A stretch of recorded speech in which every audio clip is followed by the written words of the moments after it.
us how the weekend went for you, man. You're back. You're back. You know, it's been a hard 6 months for me.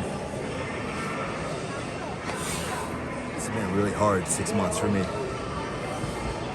know, I wasn't sure if I was going to continue to wrestle. You know, every day is, trying to battle back from my experience at Penn State, from their fans, from their coaches, their wrestlers, being discarded and feeling like an outcast in a sport that I helped build. It's been hard. It's been hard. So this is very satisfying for me. This is very satisfying. How much do these little ones like this help you? I got a lot to fight for. I got a lot to fight for. A lot of people who count on me, who rely upon me, not only to win, but to be at my best. Show them that you can persevere and be resilient in any circumstance.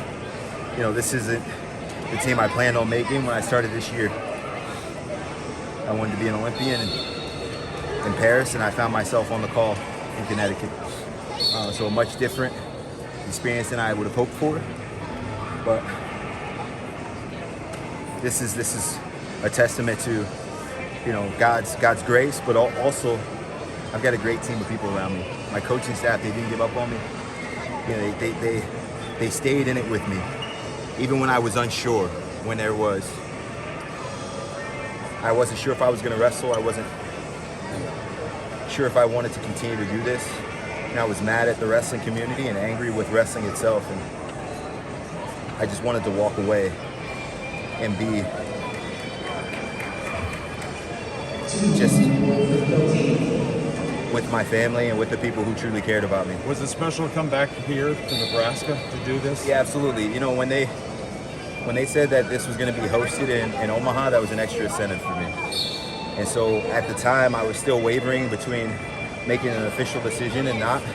I saw you in August when we were broadcasting the Olympics together, and I still was unsure.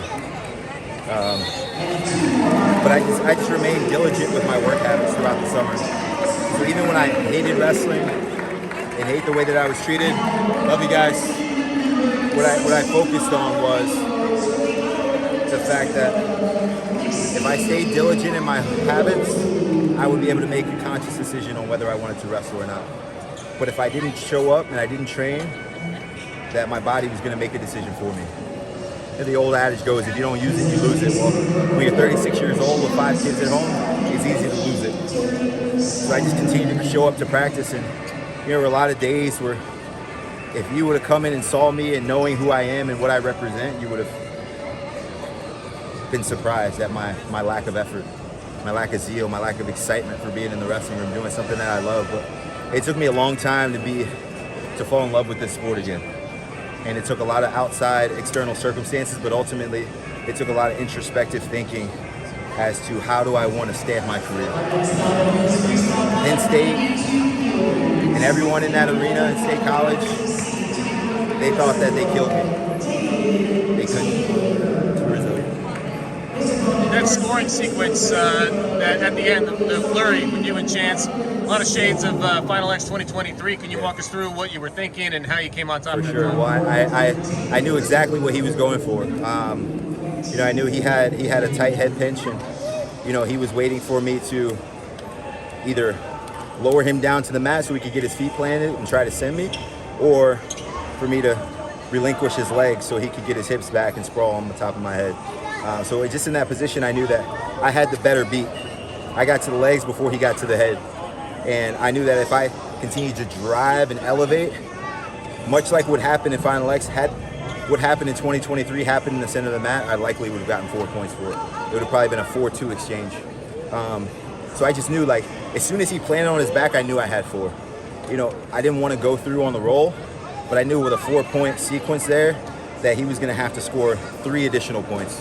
He was going to need a big sequence in order for him to win the match. And I knew there was short time left. And my conditioning is high level. This was a unique training phase for me. I really only put in a really hard, solid 6 to 7 weeks of training.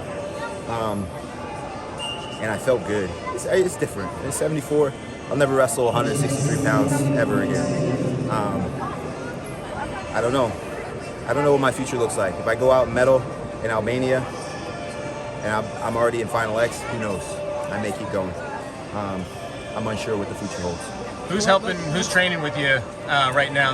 Joey McKenna. Joey McKenna will be my training partner at the World Championships. So, Jordan, a couple weeks from now, you're going to be wrestling again at another World Championships, facing all those international athletes. Many you know, many you don't, because they're so young, right? How excited are you for that opportunity to step back out there, the thing you've worked for the last couple of years and you haven't been able to do?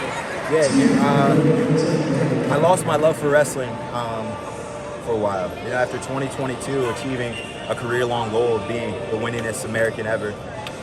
Coming back in 2023, I didn't really compete. I didn't compete at all. I wrestled in one Pan Am Championship in May and then wrestled in June against a guy who was hungry. In 2024, I had to make the weight cut all the way down to 74 kilos. Just extremely difficult. My body really couldn't hold up, couldn't compete the way that I wanted. And then after this year is, trying to figure out what's next for me. It's hard. It's hard being in this role. I am an ambassador for the sport, and I'm a person that people rely upon heavily in every facet of the sport. And that's what bothered me the most. But I'm no longer angry. I feel a heart of gratitude. I'm thankful. I've kind of shied away from the media for a long time, and this is where I belong, right? Being open, being transparent, being vulnerable, but also competing at an elite level. Well, we're looking forward to seeing you in a few weeks, man. Thanks. I can't wait. There's some more legacy, right? Yeah. No one ever was thinking about number 8, but here we go. Let's try again. Congratulations. Being back in Nebraska, you touched on this for a second earlier. In Omaha, I think you used to go to church in Omaha. Yeah, that's right. Husker trainers giving you a hug, Tyler. You got Travell in your corner. What's this whole experience been like, especially after kind of the opposite of that at the Olympic trials? Well, I spent 2 weeks of the last month here in Lincoln. So I came to the wrestling room in Lincoln. I wanted to be back with the people that I love.